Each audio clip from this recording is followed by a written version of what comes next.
Now let's meet the candidates. And Gary Johnson, businessman and former two-term governor of New Mexico. But I want to get you all on the record quickly. If you could raise your hand if, as president, you would put out a photo of a dead Osama bin Laden.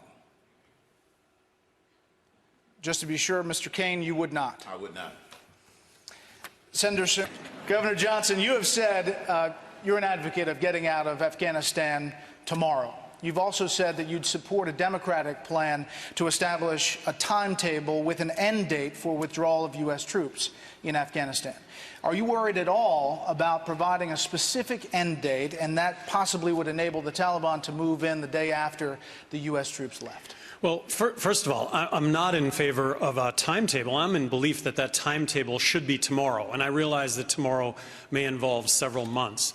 I was opposed to us going into Iraq from the beginning. I really thought that there was no threat to our national security. I really thought that if we went into Iraq, we would find ourselves in a civil war to which there would be no end. And I thought we had the military surveillance capability to see Iraq roll out any weapons of mass destruction, and if they would have done that, we could have gone in and dealt with that. Afghanistan, originally, I was completely supportive of that. We were attacked, we attacked back. That's what our military is for, and after 6 months, I think we'd pretty effectively taken care of al-Qaeda. But that was 10 years ago. We're building roads, schools, bridges, and highways in Iraq and Afghanistan, and we're borrowing 43 cents out of every dollar to do that.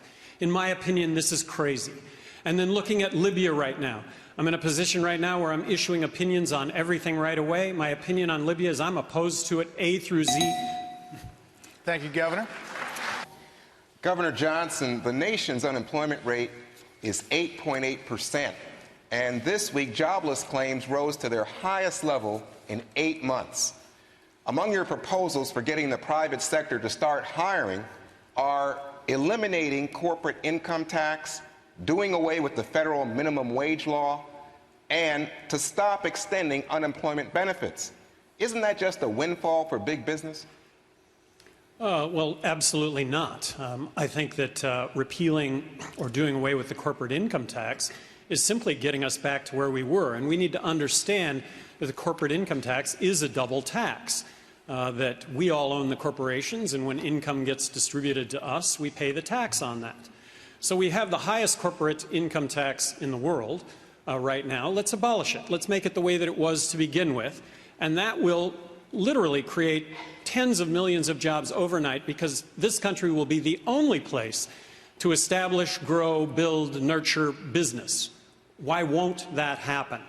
And then with regard to unemployment benefits, I'm in the camp one that believes that we as individuals, we need a help. We need a bit of help. So government helps out, but at the point at which it runs out, that's when we really deal with the problems that we have. And as individuals, that's when we deal with those problems. So does government actually perhaps make the problem worse as opposed to better by having a finite amount of time that you would receive unemployment benefits? Raise your hand if you would support a resumption of waterboarding under any circumstances. Under certain circumstances or any circumstances? Under certain circumstances. Certain or any? Under any circumstances that you could imagine, not all. Sure, I'll do it.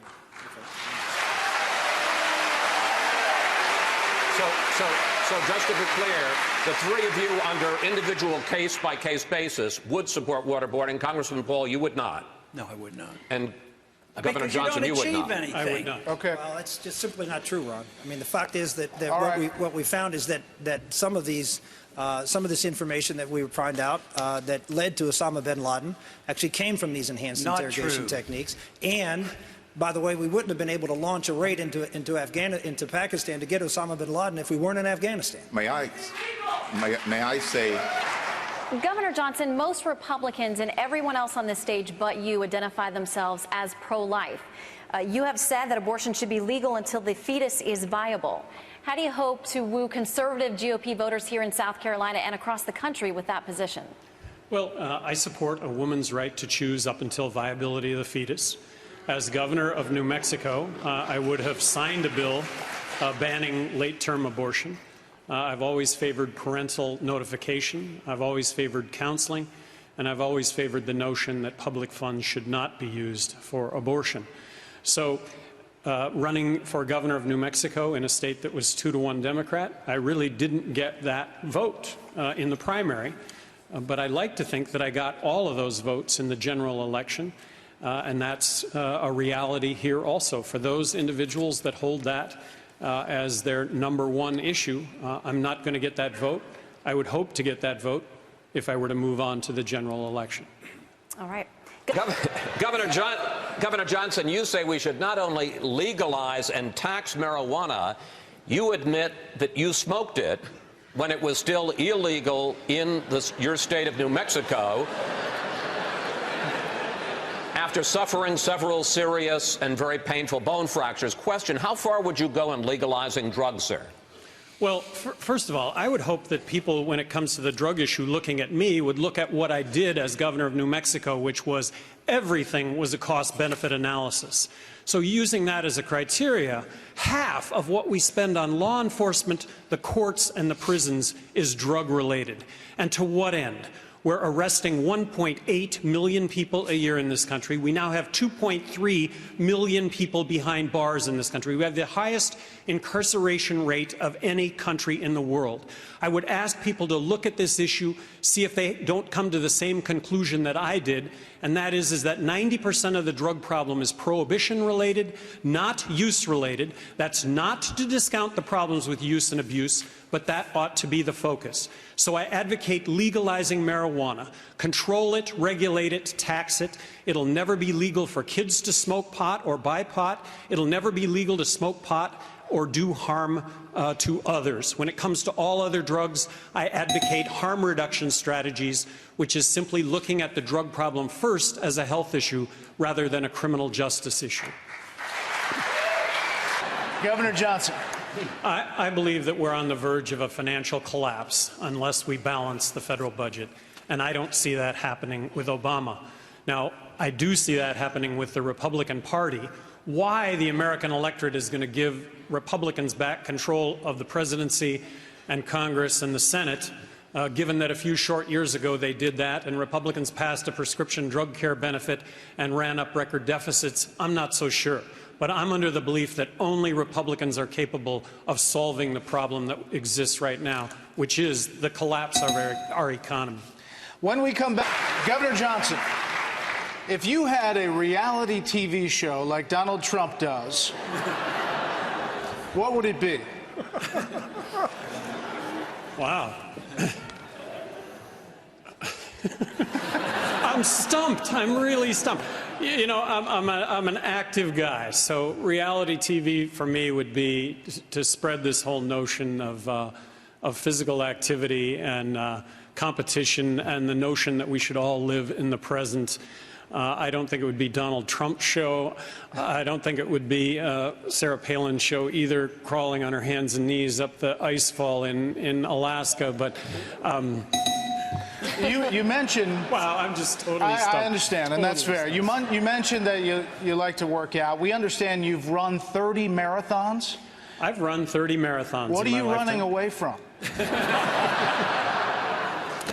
You know, I got to stand on top of the planet also. I had the good fortune to summit Mount Everest, which I thought was... I have a goal to climb the highest mountain on each continent. So now I get to finish my reality show.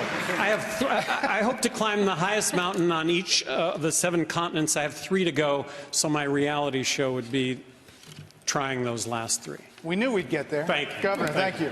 Governor Johnson. I'm an entrepreneur that ran for governor of New Mexico promising to bring a common-sense business approach to state government, that everything was going to be a cost-benefit analysis. I got reelected in a state that was 2-to-1 Democrat.